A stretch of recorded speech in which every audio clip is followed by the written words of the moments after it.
Hello students, कैसे हैं आप सब लोग। आई होप सो बहुत अच्छे होंगे। मैं आप लोगों का स्वागत करती हूँ देव ट्रस्ट क्लासेस में। मैं प्रिया मल्होत्रा आप लोगों के लिए एक अनाउंसमेंट लेके आई हूँ specially for 10th class students. अब आप लोग सोच रहे होंगे मैम क्या अनाउंसमेंट लेके आए हैं, तो मैं आप लोग को बता देती हूँ स्टूडेंट्स। मैं आप लोगों के लिए प्लानिंग वीडियो लेके आई हूँ साइंस एंड मैथमेटिक्स के लिए। अब आप लोगों को टेंशन लेने की ज़रूरत नहीं है कि लॉकडाउन चल रहा है मैम, हमारी पढ़ाई जो है वो कंप्लीट नहीं हो पा रही है, कभी नेट इशू होता है, कभी कुछ हो जाता है, तो स्कूल जो है हमारे बंद हैं।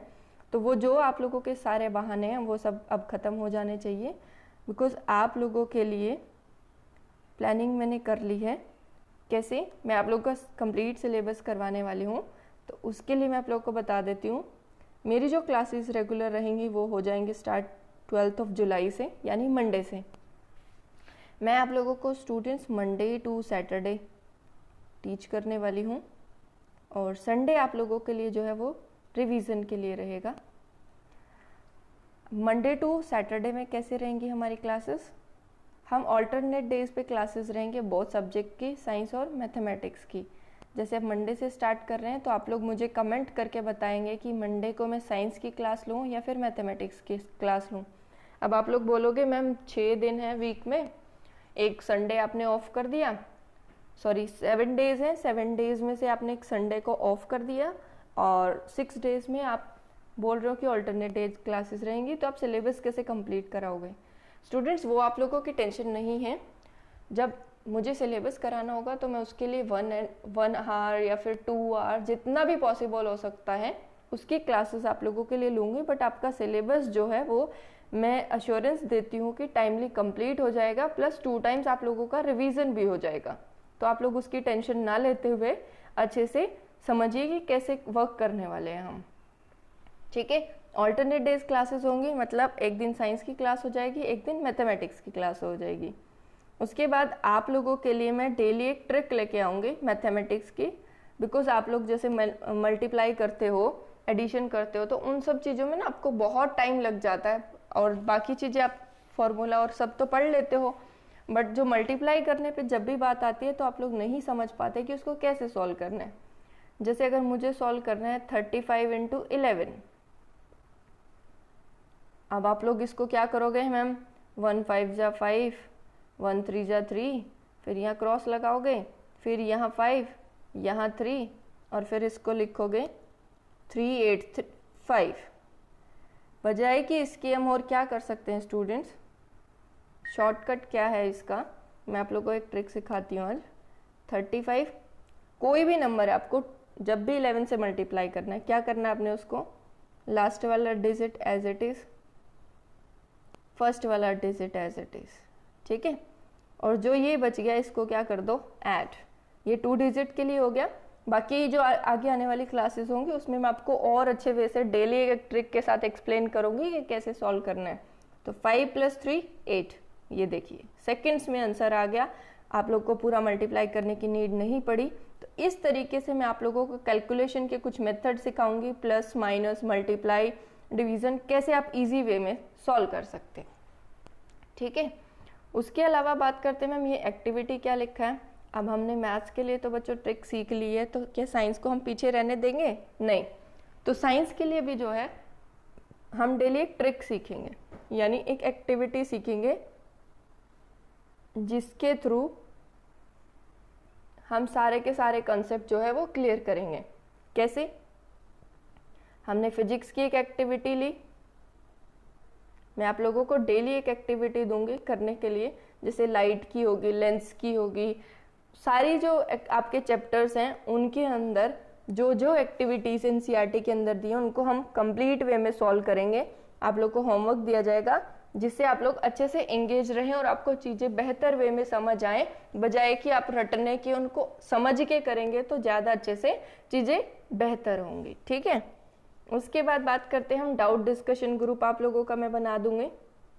आप लोगों को आगे आने वाली क्लासेस में मैं बताऊंगी कि कैसे मैं एक ग्रुप बना रही हूँ, तो उसमें आप लोगों को जो भी वीक के अंदर या फिर डेली के जो भी आपके डाउट्स रहेंगे वो आप उस ग्रुप के अंदर फोटो क्लिक कीजिए और अपना डाउट भेज दीजिए। मैं आपकी उस क्वेरी को रिजॉल्व करूँगी और आप लोगों के लिए एक वीकली डाउट क्लास भी लूँगी, सो दैट जो भी आपकी क्वेरीज है वो साथ के साथ सॉल्व होती चले।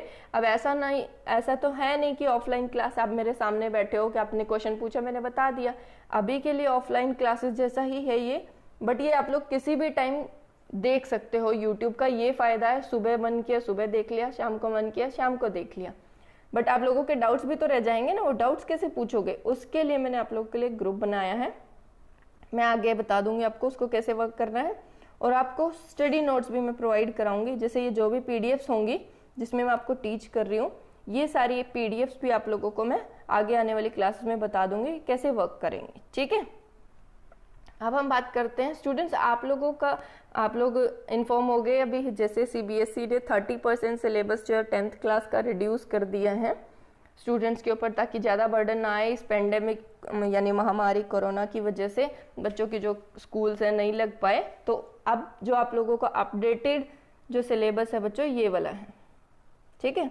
ये आपका 80 मार्क्स का पेपर रहेगा, जिसके अंदर ये आपकी यूनिट्स हैं, number system, algebra, coordinate geometry, trigonometry, mensuration, statics and probability. ये उनके मार्क्स डिस्ट्रीब्यूशन है कि कौन सा सब टॉपिक जो है कितने मार्क्स का आएगा। अब बच्चों ये आप लोगों की रिस्पॉन्सिबिलिटी है कि आप लोग मुझे बताएंगे कमेंट सेक्शन में नोट डाउन करके कि मैम हमें नंबर सिस्टम से स्टार्ट करना है कि अलजेब्रा से स्टार्ट करना है।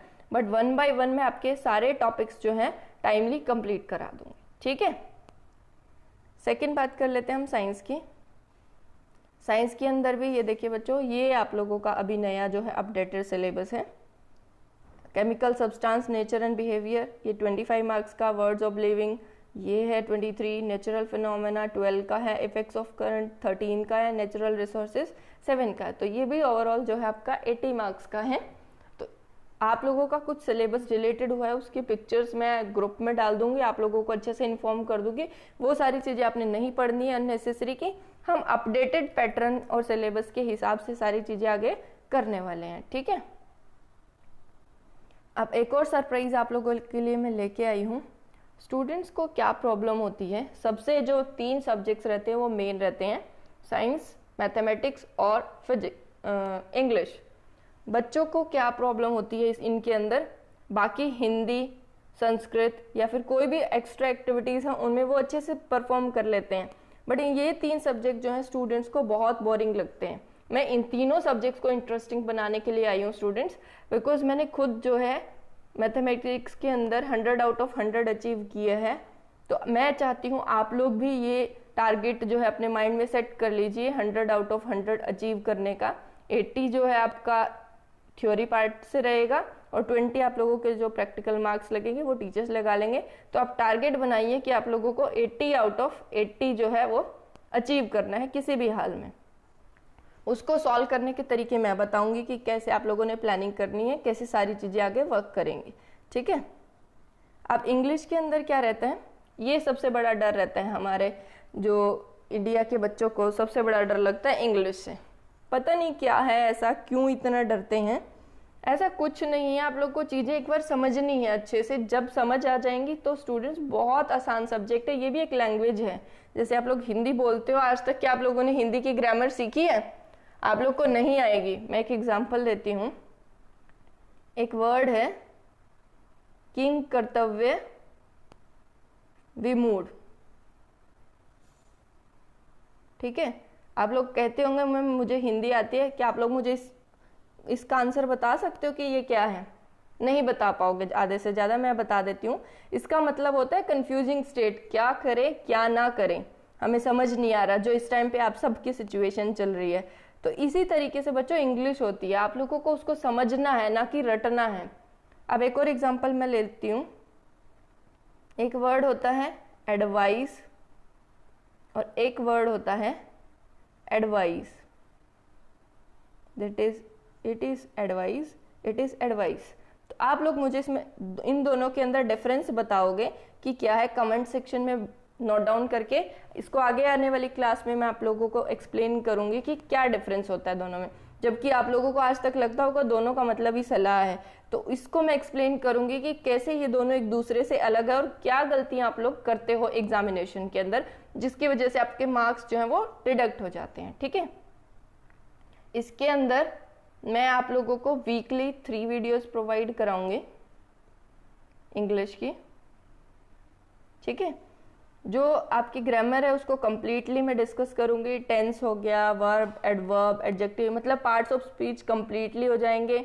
नरेशन, वॉइस, जो भी आपकी आज तक दिक्कत रही है ग्रामर की, वो सारी इन वीडियोस को देखने के बाद सॉल्व हो जाएगी।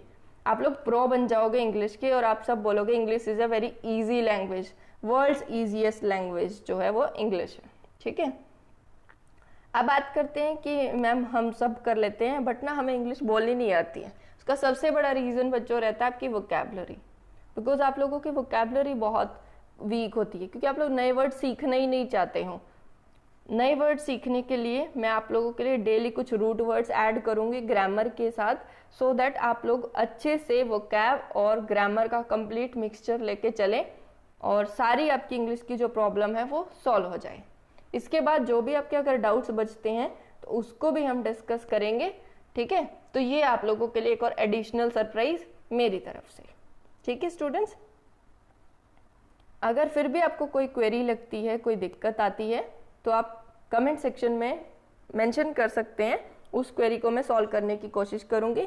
और एक ये जो मेरा इनिशिएटिव है, देव ट्रस्ट क्लासेस का इनिशिएटिव है कि एजुकेशन जो है हर रिमोट एरियाज में, हर रूरल एरिया में पहुंच सके, हर उस बच्चे तक जो एजुकेशन जो है अफोर्ड नहीं कर सकता, तो उस तक पहुंचाने के लिए आप इसको मैक्सिमम से मैक्सिमम शेयर कीजिए, सो दैट हर बच्चा एजुकेशन का बेनिफिट उठा सके, सॉरी, ठीक है। और इसको लाइक, शेयर और कमेंट जरूर कर दीजिएगा। मैं आप लोगों के लिए रिस्पॉन्स का वेट करूंगी। Thank you so much students, मिलते हैं नेक्स्ट वीडियो के अंदर।